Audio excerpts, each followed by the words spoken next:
আসসালামু আলাইকুম ওয়া রাহমাতুল্লাহি ওয়া বারাকাতুহু। সম্মানিত প্রিয় দর্শক বন্ধুরা, আজকে আমরা পবিত্র কোরআনে কারীমের সূরাতুল কারিআহ এই সূরাটি আমরা ইজলাসে মশ করব ইনশাআল্লাহ। তো এখানে শুরুতে সূরার নাম দেওয়া আছে সূরাতুল কারিআহ, মাক্কিয়া, মক্কা অবতীর্ণ, আয়াতুহা 11টি আয়াত, রুকুউহা একটি রুকু। بسم الله الرحمن الرحيم।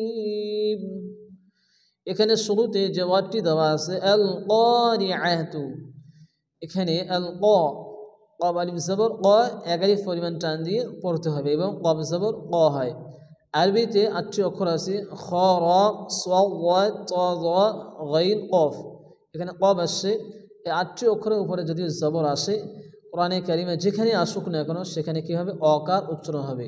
তাহলে আমরা কি বলবো এখানে আল কারিআতু। এখানে আয়াতের শেষে গোলতা আসছে, তো তা হা সাকিনে পরিণত হবে। এখানে আইন হা জবর আহ আহ হবে। তাহলে আমরা কি বলবো? আল কারিআহ, আল কারিআহ। এরপরে মাল কারিআতু, এখানেও ক আলিফ জবর ক এবং এগারি পরিমাণ টান দিয়ে পড়তে হবে। কারিআতু, এখানেও তা হা সাকিনে পরিণত হবে। কারিআহ, মাল কারিআহ, মাল কারিআহ, ওয়া মা আদরাকা। এখানে হরফে মাদ্দার পরে দ্বিতীয় শব্দের শুরুতে কি আসছে? হামজা আসছে। এই জন্য এখানে কি হবে? মাদ্দে মুনফাসিল, এবং এখানে 4 আলিফ পরিমাণ টান দিয়ে পড়তে হবে। ওয়া মা আদরাকা, আদ, এখানে দালের উপরে কি আসছে? জজম। দাল হচ্ছে কলকলার অক্ষর, এই জন্য এখানে হালকা ধাক্কা দিয়ে পড়তে হবে। আদ আদ রাকা, তার উপরে খারাজ জবর আসছে, এক আলিফ পরিমাণ টান দিয়ে পড়তে হবে। আদ রাকা, আদ রাকা, মাল কারিআতু। এখানেও কব আলিফ জবর ক, এক আলিফ পরিমাণ টান দিয়ে পড়তে হবে এবং শেষে গোলতা আসছে, এই তাটা হা সাকিনে পরিণত হবে। মাল কারিআহ, মাল কারিআহ। তাহলে আমরা কি পড়ব? ওয়া মা আদরাকা মাল কারিআহ, ওয়া মা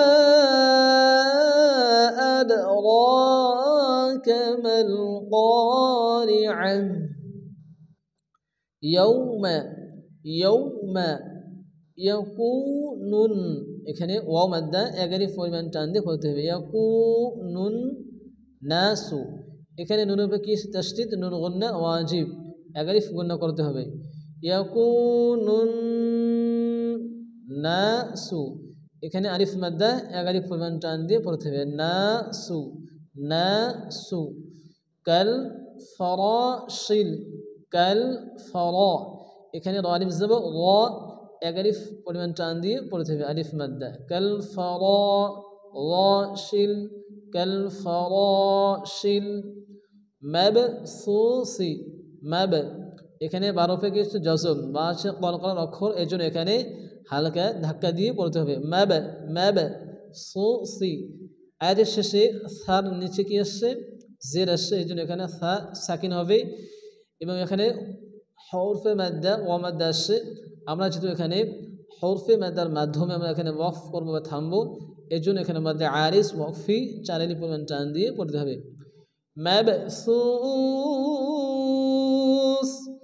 মাবসুস। তাহলে আমরা কি পড়ব? ইয়াউমা ইয়াকুনুন নাসু কাল ফরাশিল মাবসুস, ইয়াউমা ইয়াকুনুন নাসু কাল ফরাশিল মাবসুস।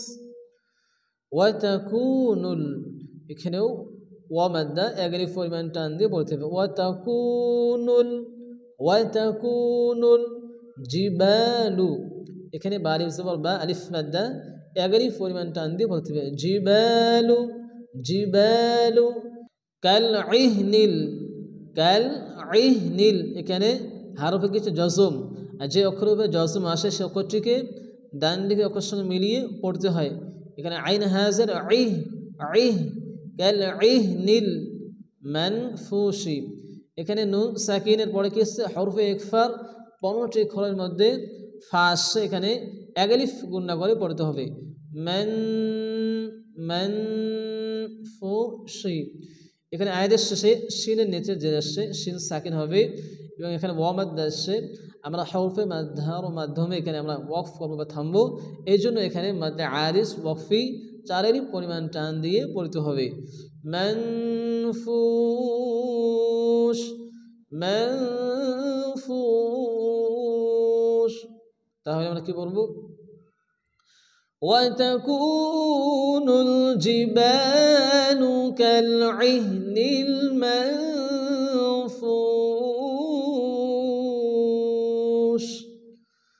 وتكون الجبال كالعهن المنفوش।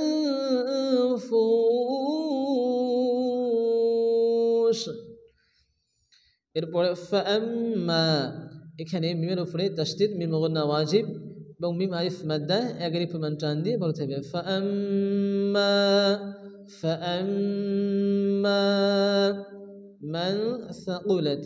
এখানে নুন সাকিনের পরে হরফে ইকফার 15টি অক্ষরের মধ্যে থা আসছে, এর জন্য এখানেও এক আলিফ মান ইকফা করে পড়তে হবে। মান সাকুলাত, মান সাকুলাত। মাওয়াজিনুহু, এখানে ওয়ালিফ জবর ওয়া আলিফ মাদ্দা এক আলিফ পরিমাণ টান দিয়ে পড়তে হবে। মাওয়া, এরপরে জায়জার জি, এখানেও ইয়া মাদ্দা এক আলিফ পরিমাণ টান দিয়ে পড়তে হবে। মাওয়াজিনু, এখানে হা কি হবে? সাকিন হবে, আয়াতের শেষে নুহ হবে। মাওয়াজিনুহ, মাওয়াজিনুহ। তাহলে আমরা কি পড়ব?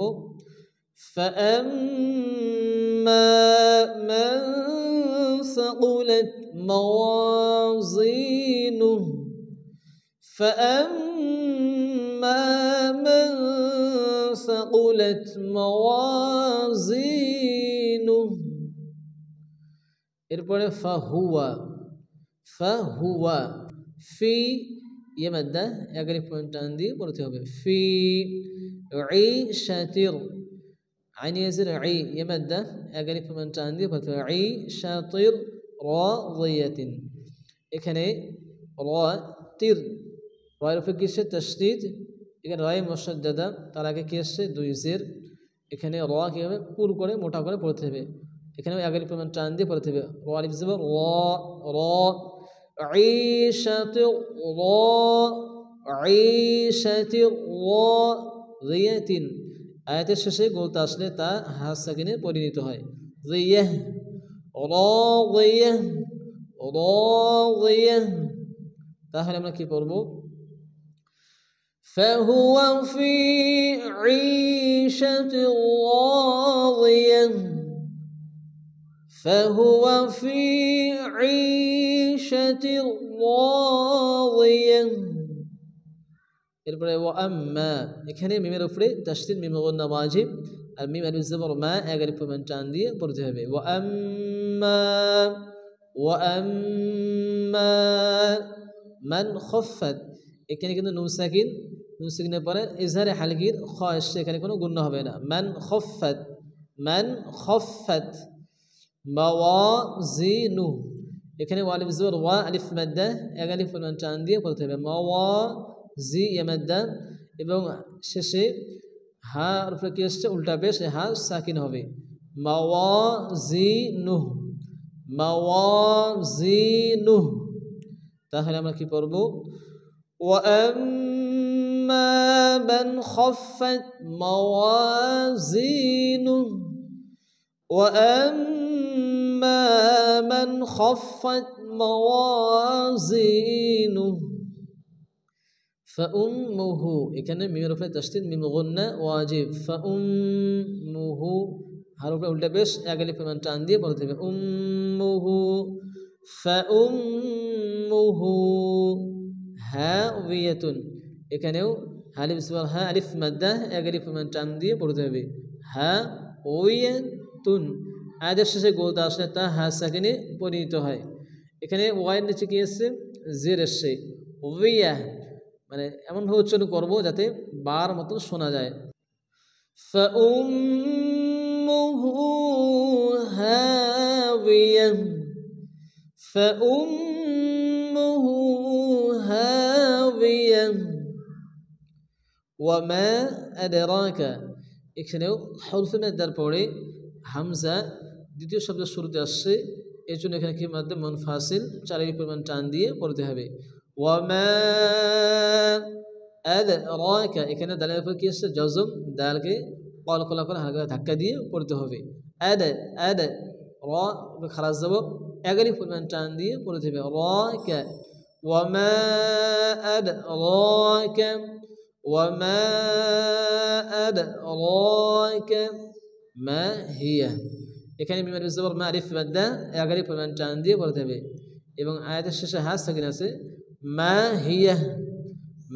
হিয়া তাহলে আমরা কি পড়ব وما أدراك ما هي وما أدراك ما هي